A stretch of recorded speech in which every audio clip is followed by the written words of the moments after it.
Welcome back to the Cutty and Govy show. We have our favorite guest, Cutty Jr. He's in from New York. He wanted to do the show with us, and we're going to talk politics a little bit. We're going to mostly talk sports. We're going to talk about the sex lives of all the young kids in New York. No, I'm just kidding, Cutty Jr. Anyway, before we start, my book, I previewed it last week. Left Foot, Right Foot, Survival Guide for Business and Life. We started last Friday. We get our book sales count this Friday. As of the other day, we had 6,000 copies sold. I want to thank all the people that bought them. I don't think they've been delivered yet because nobody's complaining about it. So anyway, Left Foot, Right Foot, Survival Guide for Business and Life. Anyway, Cutty Jr. is back on the show. Thanks, guys. He's down here. Cutty Jr. is an excellent golfer. He wanted to leave the freezing cold New York. What is it up there now? I don't know today, but I heard it's potentially raining, sleeting, snowing soon, if not tomorrow. And he was club champ at Trump's. The year before Trump won, he was the club champ. That was COVID. Right? Is that the excuse? Yeah. It was a light bracket. But anyway, do you feel like Christmas time at New York? Do you get that fun feeling? It's a really cool place to be. It's gorgeous in New York. It's pretty that's special. like the only month that's really nice. You feel it now? You feel it now with the spirit, with the getting. Have you ever been at the rink?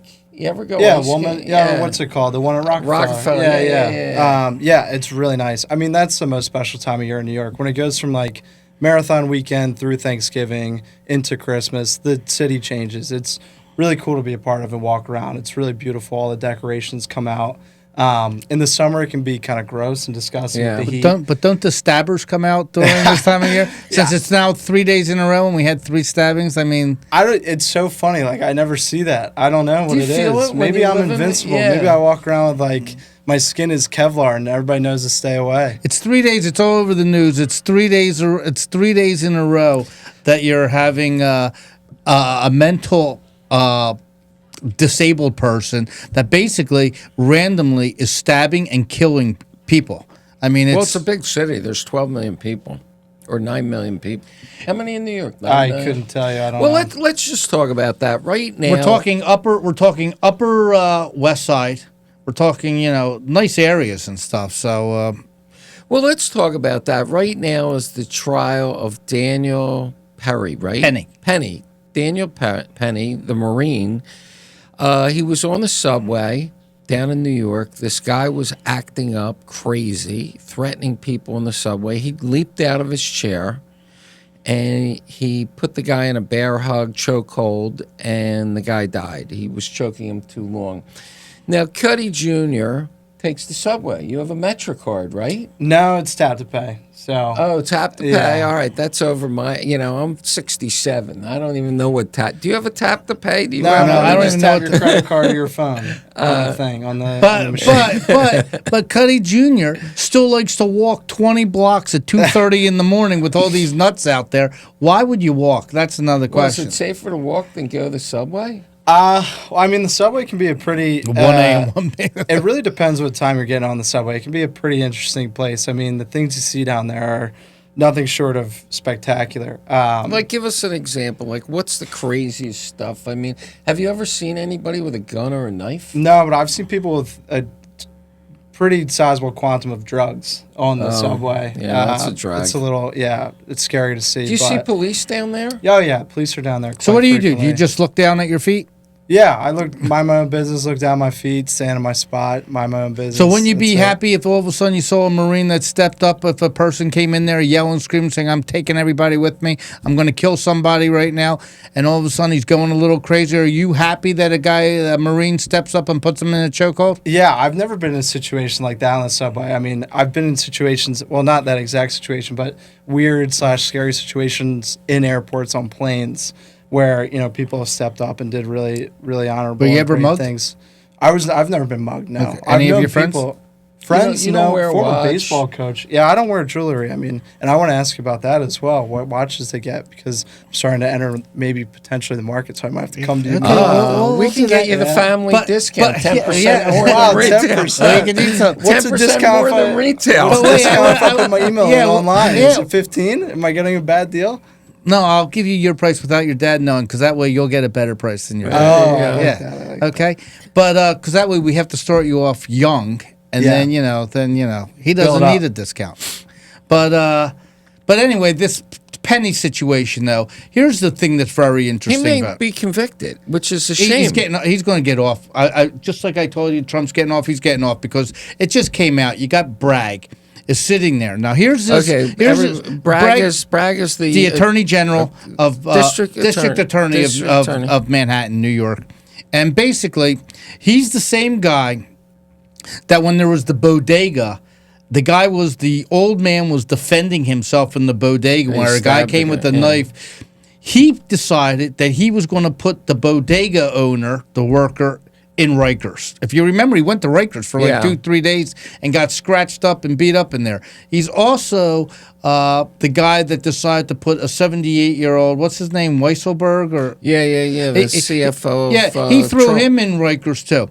Now you got all these nuts walking around New York stabbing people left and right, and if you find out about them, they've all been arrested like 30 times, 10 times, 8 times. Like, why are you putting a guy out there that actually was using physical violence on someone? You just throw him back out onto the street is a little But ridiculous. Cutty Jr. is saying he doesn't really see, you don't see violence, do you? I know if I do, it's very rare, and it's between people in the street. It never escalates. So, Cutty past Jr., let fist me fight. ask you a question. What are the hours that you go to work? On a typical day, Yeah. like hours working or in office. In office or working? Working What is time do different. you go? because- What time in the morning, he's asking. Or what time do you work? What time? Let's see. I typically leave. I would say I get to work around 9. So I'm traveling like on public transport between 8:30 and 9. Okay, when do you leave? Like rush hour, very rush hour times, 6, 7. Okay, so that's your whole view of New York is Yeah. the busiest times of the day. But at like 10:30 in the morning, walking on the Upper West Side, you're working. Yeah. You don't know what's Exactly. going No. right. Well, So- he goes out for lunch, but it's busy, right? Right. I'm just saying these are like times where it's like 7:00 at night. It should be safe in New York at 7:00 at night Yeah. by Times Square. Well, that's what I was saying earlier. Like, it really depends what day you're riding the subway, where you see different things or you experience different things. Like, when I typically take it during rush hour times, it's very dog eat dog for if you can even get on the subway car itself. Like, they're so jam packed. It's so like overpopulated down there that if something were to happen, there's such a mass amount of people there that it's almost infeasible for like something bad to happen because there's sardines. hundreds of people around you. Right. Exactly. Yeah, we're just packed in there. It's kind of crazy. We live down here in a bubble, and you see the newspapers or the TV, and it's like it's impossible to eat outside in a restaurant in New York because these burglars are coming down and asking people for their watches. Do you ever see that? I've never It's seen like, that. I think the press blows this up. You get people in the street that come up and ask you things, but it's really Well, do you see any of the illegal immigrants on the streets by the hotels, by all these? You don't see any of them? I remember we talked about that last time too. I've never seen that. No. It's kind of crazy. The press makes it just seem Wow. like such a different universe. Than It's in such a reality. big place. I mean, it really is a Yeah. massive place in terms of just square footage, square mileage, and where you're going. I mean, you see different things Yeah, no matter what. basically the financial district where you work is like I'm in Midtown. right, which Yeah. is nice. So anyway, we're having this argument about the 76ers, and I let you two go at each other's throat here. His friend just wrote him a long email about it, but we have this Joe Embiid who's making 50, 70 million a year, is only going to work 50 games, 40 games, and now, last night was the first night that the top 3 players, the 76, Except Paul George hyperextended his knee. Again. He's out. So he's out for how long? he could be out for over a month. So How do you hyperextend your knee? he hyperextended it before the season started. So it's back. I'll tell you what, he's like Andrew Bynum. He will be a bust for the 76ers. We got an old guy. We didn't get a 25-year-old guy. We got a guy that had injury prone, except for 1 year, 2 years, he was okay. The Sixers think, oh, great, he turned the. We got an Andrew Bynum type. He's gonna be a loser for the 76ers. How much are we paying him? Like $40 million? He got like $240 million for 5 years. Jake, I wish I had played basketball. Yeah, me too. The problem with here's the situation with the 76ers in a nutshell. We have the ownership, which I want to state that I know, and they're good guys. They're very nice guys. Except the guy who's calling the shots isn't that good at calling the shots. He's had now 10 years. You're talking about Daryl Morey? I'm talking about first Josh Harris. Let's start with him. He also owns the Washington Commanders and the New Jersey Devils. But he hired Colangelo. He hired Elton Brand. He hired Daryl from Morey. what I remember, Colangelo was an NBA hire. They forced him to because we were tanking because of Sam Henke. Yeah. But anyway, so here we go. And now you got this Joel Embiid who sat there and watched this whole team just implode on him, on everybody we get from the first pick in the draft. Instead of having Tatum, we go with the other side. How about James Harden when you had James Harden? Everything was a problem. That was now, big ticket even guy. this guy getting Best, it's like, or getting George, Devin, whatchamacallit. The young kid McCain? Jared McCain? Well, he's good. He's good. No, I'm talking about Paul George. Yeah. So Paul George, you got a guy that had injury problems. We can't afford. This team can't afford another setback. We've already been through. Ben Simmons sat out 2 years. This one sat out here. We're tired of the injuries. Just give us healthy. Now, two people from the Philadelphia area named Leon Rose and Wes Wesley. Worldwide West. Right. Went to every Sixers game. They were the agents to all these players. James Dolan was in the news all the time because he fired everybody. Fired this general manager, this coach. Every year he was firing someone. Like 5 years, 5 different GMs, 5 different coaches. He hires Leon Rose and Wes. They turn the team. They tell you it's going to be a 4 or 5 year deal because that's how hard it is to do. They make these deals. They see Villanova. They start taking quality guys. Now, Villanova, 10 minutes from Philadelphia. The 76ers have.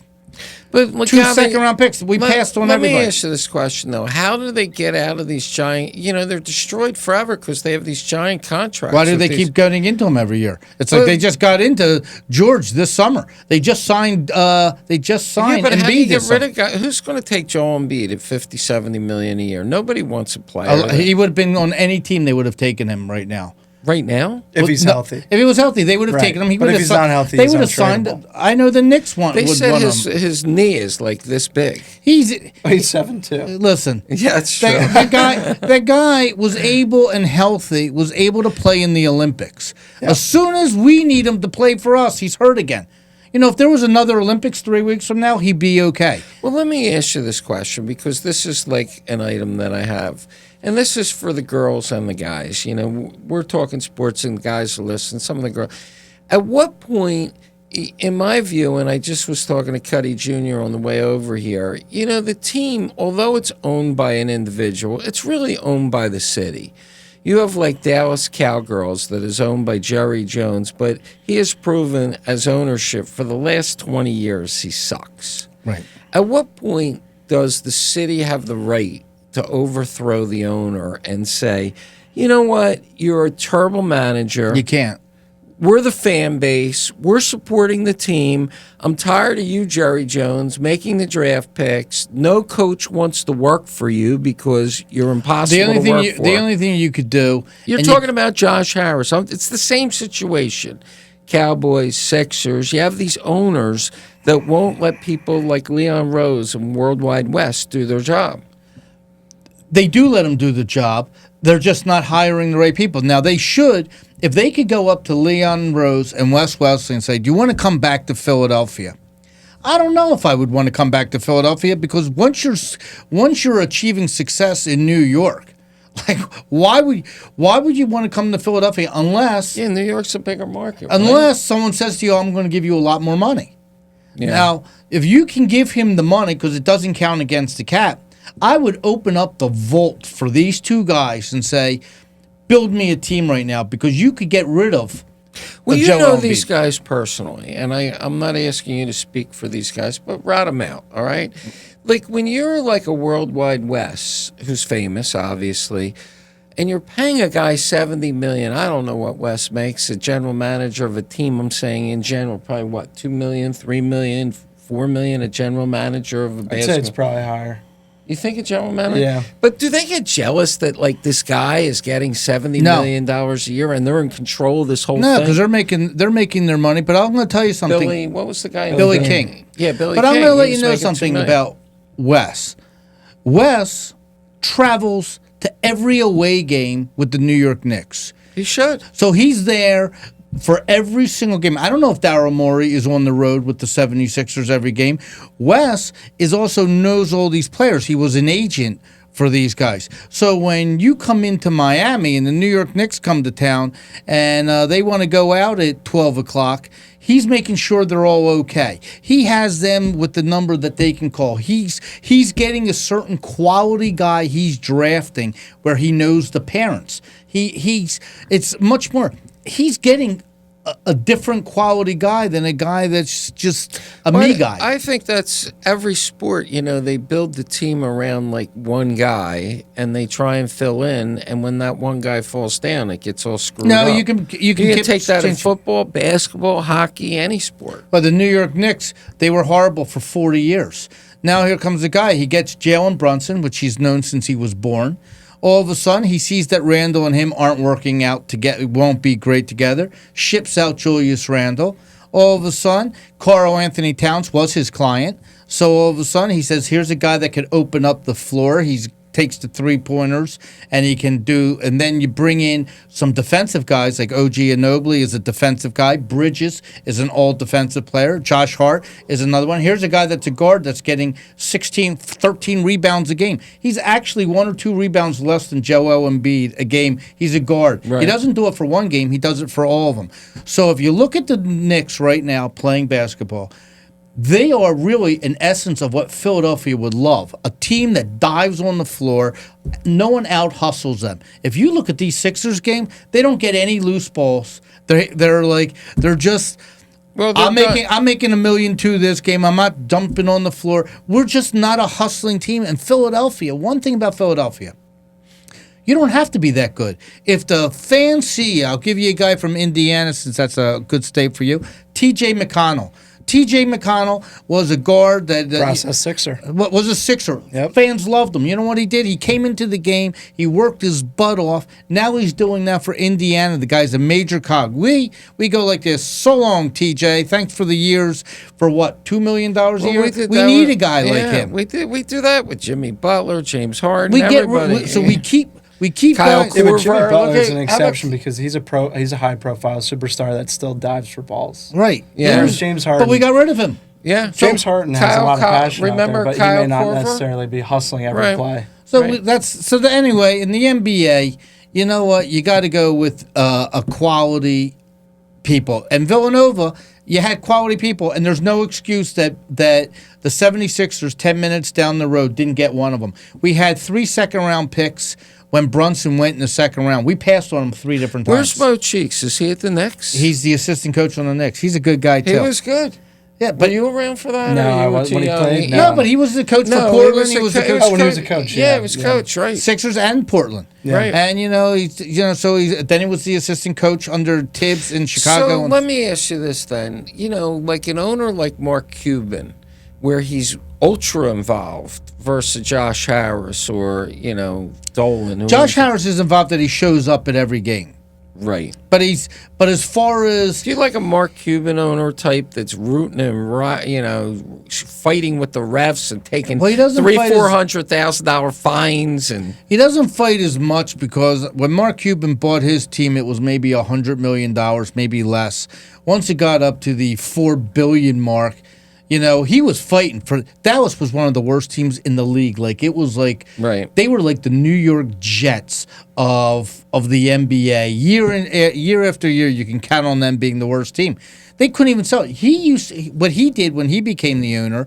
He saw all the empty seats on the lower ball. He went up to everybody in the upper ball, and he made sure that by the second half they could all come down to the. He had to do stuff for the crowd. He was giving out stuff because he had to build his base up. But now he's in conflict because, you know, the team was bought by the largest Republican donor, Miriam Edelman or whatever, that owns Las Vegas Sands. And he was a big Harris supporter. I mean, she may fire him. He doesn't own the team anymore. He just runs basketball operations. So we're going to spin into something. I'm going to tell you why Mark Cuban was a Harris person. Go ahead. He hates Trump? Because, no, he didn't. He never really hated Trump. But he has an ego, and everybody at that stage has an ego. And he looked at Donald Trump, and he thought that he's actually smarter than Donald Trump. And he might be. He might be smarter than Donald Trump. And he thought, you know what? These Republicans brought out this, like, business guy that does his stuff, that it can beat Donald Trump. You know what? I'm more polished than he is. I'm smarter than he is. I'm going to do the same thing for the Democrats, and I'm going to line myself up in 2028. So, you think he's going to run for president? Yes. And Really? I think he did his little bashing of Donald Trump, so the Democrats are all like, that's our guy. But because, let's face it, Josh Shapiro. But I don't understand what you're saying. I mean, you're either a Republican or a Democrat. Why are you saying he's going to switch? He was a Republican, now he's going to switch teams. Yeah, I think he was an independent. Yeah. I don't think there's really, Donald Trump was a Democrat. I think you maneuver where you have to be. How about Elon Musk? Elon Musk was a Democrat. I want to ask you a question. Does Elon Musk have another outfit besides the same one he's been wearing the last month and a half? It started with... it's the moon, Occupy Moon, and the black pants. Well, it started with Jobs. And then Zuckerberg, they all do. They the get same their, outfit. He needs another outfit. He's doing great. You know what? He was bald, too. That's all hair transplants. Yeah. It's amazing. Does he have the money? Yeah, he's got $333 billion. Yeah. According to Donald He could Trump. say to you right now, give me your hair off of your head right now, and you would give it to him.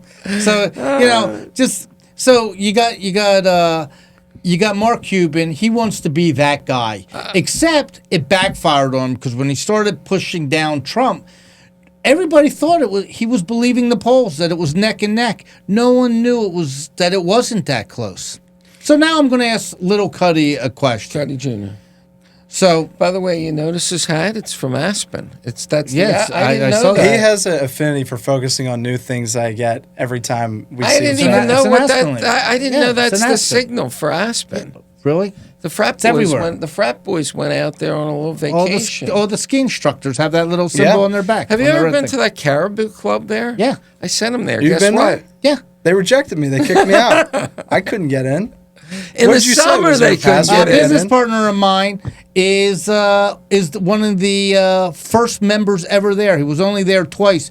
He went the first time with me after 5 years. They never saw him before. I needed the secret password. We can get you into the Caribou. Well, I mean, I don't know when I'm going back. Why is it so busy in the fall? Why are there so many people there that they can't get in? It's only one little club. You're talking Aspen. It's not that. It's easy to manage. They're the only game in town. Right. And they have a little casino down there where they used to play. Did you like it? Was Aspen fun? Aspen was really cool. Technically, I guess they have 3 seasons. This is the way that people were explaining it. They have summer, then they have 1 month of fall that they call leafers or leafer season, which is where everything turns yellow. And then they obviously have winter, which is their big season, their beast. And their off season is generally end of April, and May it's mud season where everything turns and everybody gets off. That's when they let all the workers and all the people working in the hotels. That's when they give them off because it's just mud season and they have to go. But here's my question for you. So just like the American people, no one knew. They thought it was neck and neck the whole way. Trump ended up doing great with the college kids, did fantastic with the young voters. But as it turns out, not the Ivy League college kids. The Ivy League college kids all went Harris. But the SEC, Big 10, Big 12, all the other schools went for Trump. what's the difference between a person that goes to Alabama, Ole Miss, LSU, University of Florida? Why are they different than the kid that goes to Princeton, Brown, Cornell, Dartmouth? What's the big reason? Well, before you answer that, because this is a basic generic question, but what population of the kids at Princeton, Harvard, Yale not American? I mean, it's probably 50%. But let's just call it American, because I know he's going to come up with a pretty good. But I'm saying those other schools are 100% American. No, they're not. You don't think so? No, they're getting Alabama. They're getting students they're getting people from Vietnam coming into some of these southern schools. All right, go ahead.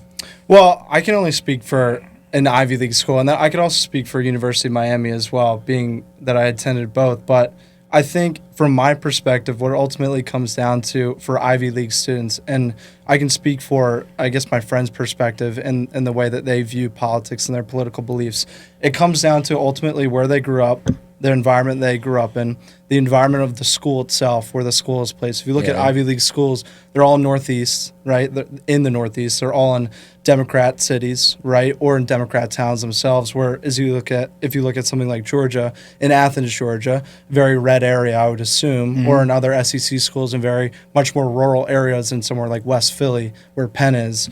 I think that has a lot to do with influencing people's beliefs and what they see on a day-to-day basis and the people they interact with. Do you know how, like, during the election, they were saying Republicans were calling the Democrats, they're the elitists, that they're not in touch with what's going on. They're not in touch with the illegal immigrants. They're not in touch with what the price of McDonald's hamburgers are going for.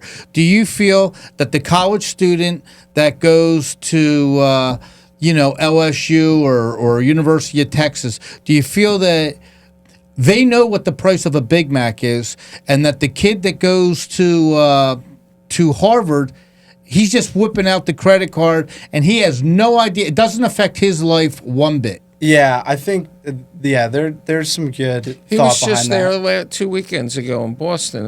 His frat brother, Rain Man, shout out to Rain Man, is at Harvard Law School. So he was in Boston. And what was your opinion of Boston? Does Rain Man know what the price of a Big Mac is?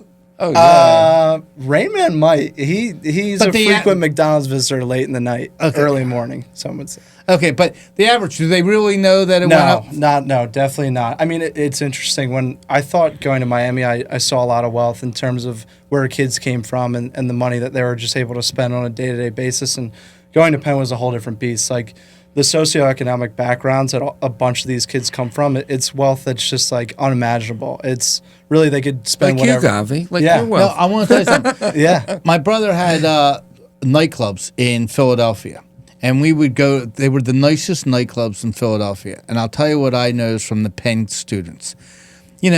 Years ago, if you saw an athlete, all the girls wanted to be with a young athlete because they're signing these huge contracts and everything. Now, and by the way, the kids that went to Penn, Harvard, Cornell, they were your straight A students all through high school. They couldn't get a B. I mean, that's how hard, it's so hard to get into these schools. So, as great as they overachieved in academics, they lacked a little bit of socializing, I would say, with girls, because they were just focused on their studies. So when they went to college, they're not really used to like a girl like wanting them, they would, like, they didn't have to worry about that. They were thinking it always went to the athlete or someone like that. When I saw them at the nightclub at 12 o'clock, these girls looked at these Penn Wharton students like, that guy's going somewhere. I'm going to attach my wagon. I'm going to hitch it to this guy because he might be a senator one day, could be a congressman one day, might be running a hedge fund. He's going to go into banking. You know what? This kid, it's not like he had 6,000 girls. This guy is like, you know what? He's easy to get. He could be a one and doneer. Like all of a sudden he finds love right away because, there's this pretty girl that's nice, and all of a sudden he's set. He doesn't need to go on 60 million dates. He's like saying, I pinched myself. I made it. And these girls are all over these Wharton kids. and they're sitting there and they're telling their dad, they're saying, hey, this is great. Should I put some more money in the account for you? Because these drinks in the private rooms and everything, bottle service, I mean, they're not just sitting there ordering a drink. They're getting bottles. They're spending. Boy, but you guys. But man, I wish my only rebuttal to that point is why didn't it happen to me? I guess I had a post on my head that said I'm a should have been with us earlier. You should have seen their frat house. It was like when I ran into the landlord, I said, I don't think your security deposit's enough that you have. And it wasn't. No, it certainly wasn't. Because they had holes in the It was wall. Animal House. We had Snoop Dogg in our place. We had all these. What? But the best was they bought a school bus and right. They had a giant yellow. I wasn't a part of that. No, but they a few people were. Yeah, they had a giant yellow school bus in the back of the frat house, and they cleared the outside of it and made it a club, with bar and booze. And I don't think. Well, it didn't get that. It didn't get done. The most substantial part of that construction project. Yeah, they did. The most substantial part of that construction project was removing the seats, and then I think what ended up happening was that they ended up putting a drum kit inside, and we're just messing around late at night. But that was a waste. But back to the point of like trading, intelligence over academics with, developing social skills. Like there are so many different ways to be smart and so many different ways to exemplify your intelligence via social skills or through academics or through business or through sport and so on and so forth. It's so interesting that you said that because I was talking to my friend Alan that goes to Harvard Law, and he said one of the biggest things, the biggest parts of their admission process is interviewing the kids. And they put a lot of weight on the interviews themselves to make sure that they have the capabilities to speak and have strong social skills. And they really value that type of intelligence, what I thought was really interesting because Ivy League schools for undergrad don't necessarily do that. They actually don't do that. They don't interview kids. Right.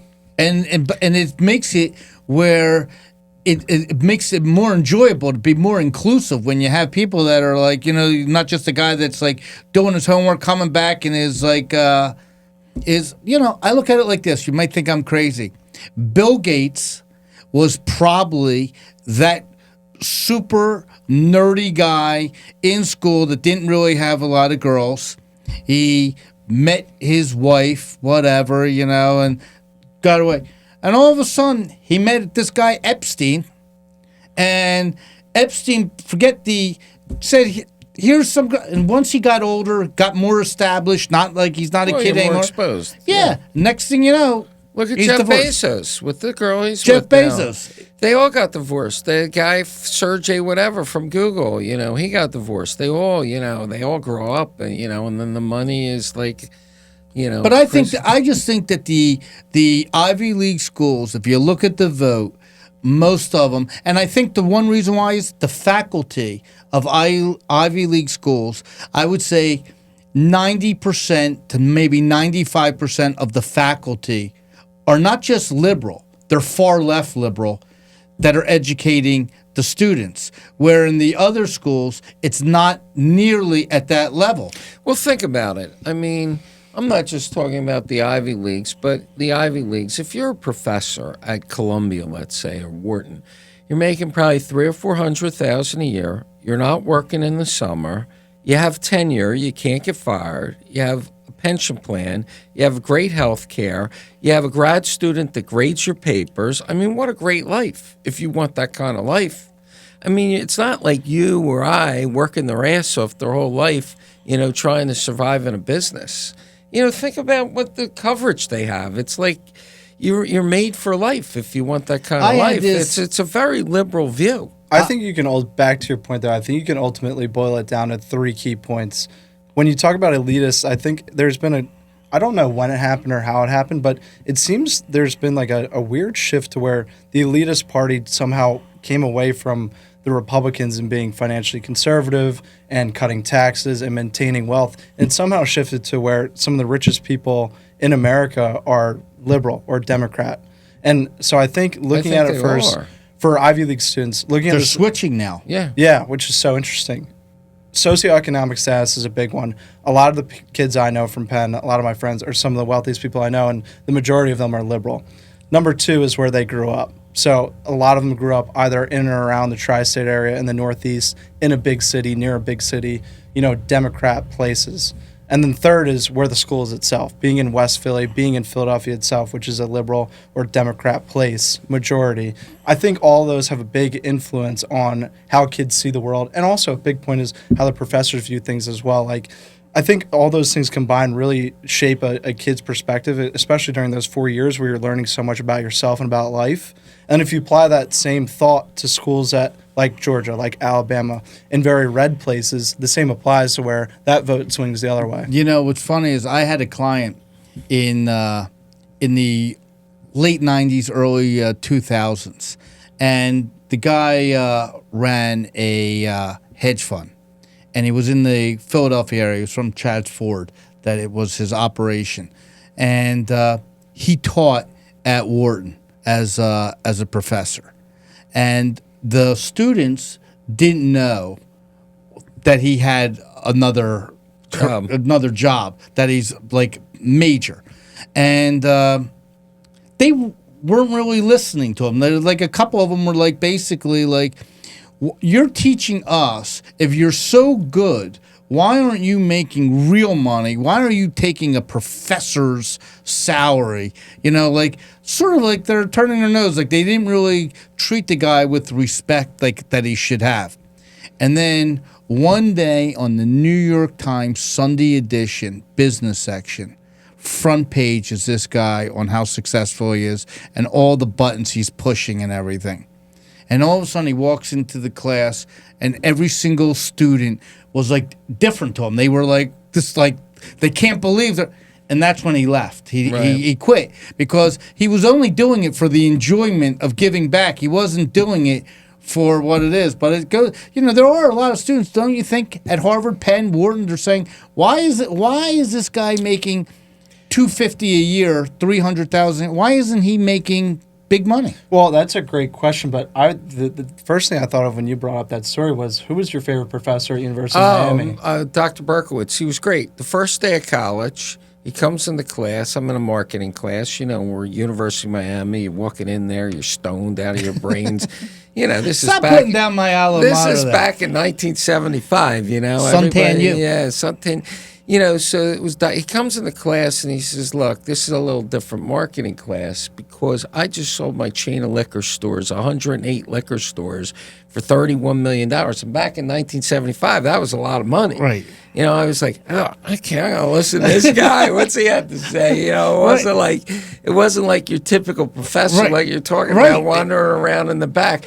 Remember that the movie Back to School with Rodney Dangerfield? Yeah. What was that? Sam Kinison when he went out? It was great. That was great. Vietnam, and he's shouting at the kids. You know, he's trying to explain to Rodney Dangerfield the cost of building a house, and Rodney Dangerfield says, "Wait a second. There's the payoff to the unions. There's the corruption. There's the dumpster guy you got to give extra money to. Right, but the real world is all about that. And in Rodney's schooling them on the real world, and all the kids are listening to Rodney. But I have a real world story, so I need a ruling, Govy, because we're running out of time, and I want to get this in.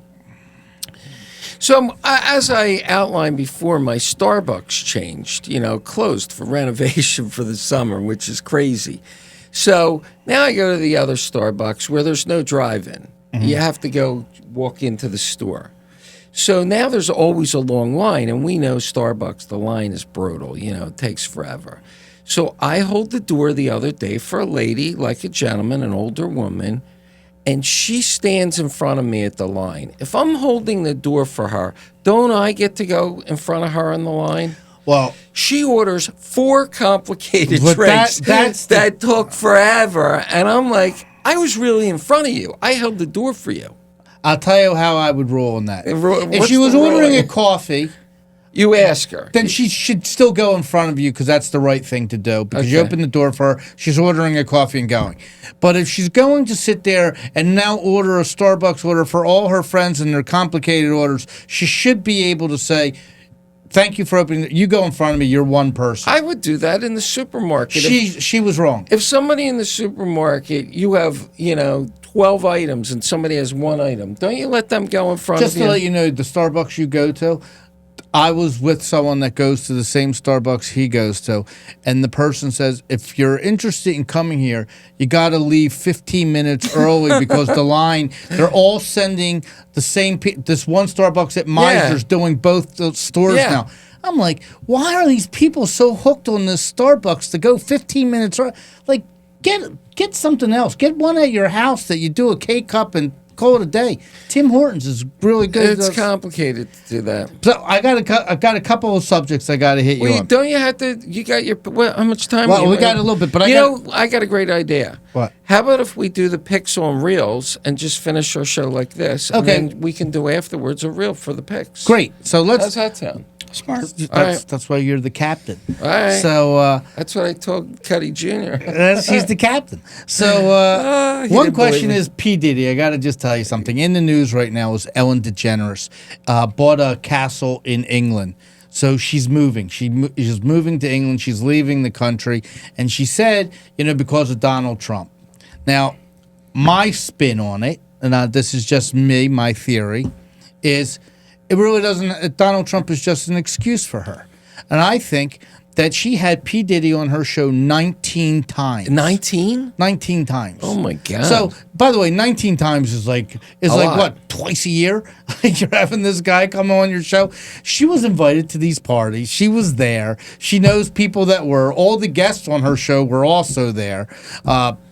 So, my question is, she's the smart one. She's sitting there knowing that P. Diddy, the shit's hitting the fan this year. Like, he's not going to stay in this jail cell for 9 years. His trial's going to come up this year. May. And it's all going to come out. Who was there? Who's a victim? Who's not a victim? Even if you weren't a victim, it might say that you didn't do anything. Like, you kept quiet. You saw 9 people being molested or raped. So who else is moving? I mean, is Whoopi Goldberg? She promised. She doesn't have Ellen DeGeneres' money. Remember, Whoopi Goldberg said she only doing the View because she needs the money. But there were a lot of people crying and moving. Nobody's moving. Everybody loves America. But this one's moving because I think it's going to come down that her name's going to be starting to be mentioned. But when you're not in this country, you don't really mention her. She's living there. You're worried about there's so many people in this P. Diddy thing. You can get them right here. You can say, okay, Justin Bieber, I need to ask you. J-Lo, I need to ask you. Ashton Kutcher, I mean, I'm on the end of my chair. When's all this stuff coming out? I'm ready for, I'm tired of It's going to come under the Trump policy. I mean. No, but I'm saying, when's he going to start ratting? When are these videos coming out? Well, they already caught P. Diddy getting access to the phone. He already called up a couple of these witnesses to talk to these people that can maybe be witnesses. Really? They already got him in jail using another person's card and phone call. Yeah, he's trying to blackmail people from jail? He's trying to maneuver these witnesses. I mean, look, he's never seen daylight ever. So you're going to start seeing some things coming, and I think that Ellen DeGeneres wants to be up here. So your generation, P. Diddy, I mean, he's way, I never followed him. Were a lot of kids watching P. Diddy? I mean, was he more in the background as a producer, or he wasn't really a star, was he? No, he was never a forefront. But he would sign you. He can make or break you. Yeah. But like this Jay-Z. A lot of people he produced became huge. And then how about Jay-Z? Was he a producer? Or was he was more so a songwriter. He was an entertainer. He did it all. He was more of a performer. But you got to remember, he had Justin Bieber at his house, and he had J-Lo. There's a lot of the rumors that, he told J-Lo, take care of my... Boy, that's so Justin Bieber, the question is, he's not a victim. There's no 14-year-old that's a victim that's saying, hey, be with J-Lo. It's a crazy story, Govy. So, I think that's going to be an interesting case that's going to be coming up. I would like to ask your opinion on right now that Joe Biden, who got lost in the rainforest down there in Brazil and everything, basically, he decides that the last 35 days in office or 50 days in office, he's telling Zelensky, go ahead, fire in the missiles. I don't understand that. No one understands it. Why is he doing that? If I'm Donald Trump, I'm calling Zelensky on the phone and I'm saying, listen, you were a thorn in my butt when I was there with everything that I got impeached over you and everything. Here's the deal. You fire one missile into Russia. I'll cut you right off at the knees. I think that call's been made after what happened. I think. You mean after this missile went? Yeah, I think. Okay, they just told him, "Look, Joe, go to Delaware. Why can't Joe just hang out." stay low? Why is he trying to push judges? He's trying to do. I think I think it's all about legacy, and those missiles, I don't know what they meant, but I'm sure there was a meaning to them. Do you really think he decided to send missiles? Somebody did. He didn't decide that. Maybe He's out to lunch. Maybe Jill decided that. I don't know. But, I think they're down to the legacy. How's he going to pay for this library? What's going to happen? But they should just sit him down. It's like... a boxer, 45 minutes, Govy. We're at 45. They should just throw the red towel into the ring and say, "All right, Joe, it's done, buddy." It's interesting on all the cases, and Donald Trump wants to get his cabinet together. It's great to have. It's great to have a wingman like Elon Musk.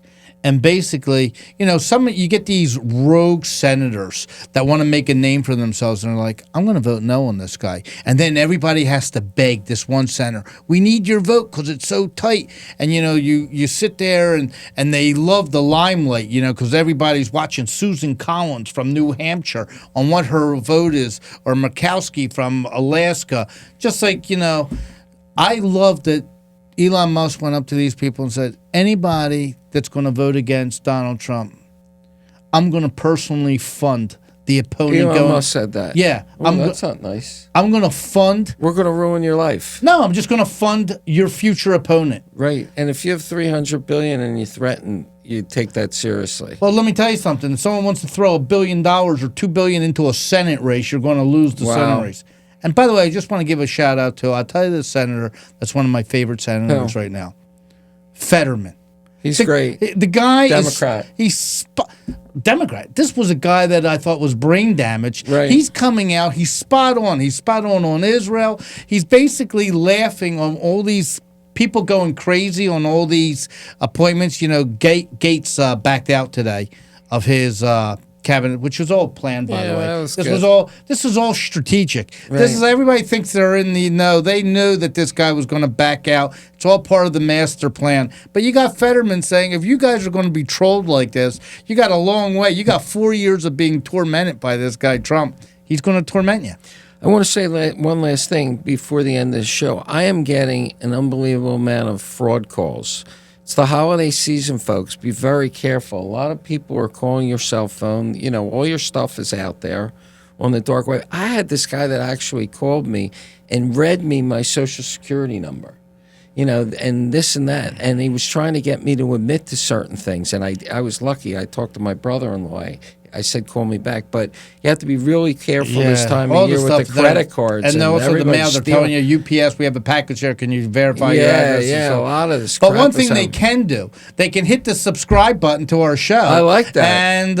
And you don't have to give us your Social Security number. Because we're picking up all these subscribers. So a little subscription doesn't cost anything. No information goes anywhere, Anyway, Cutty Jr., thanks for coming on the show. Thanks for having me, Great to see you.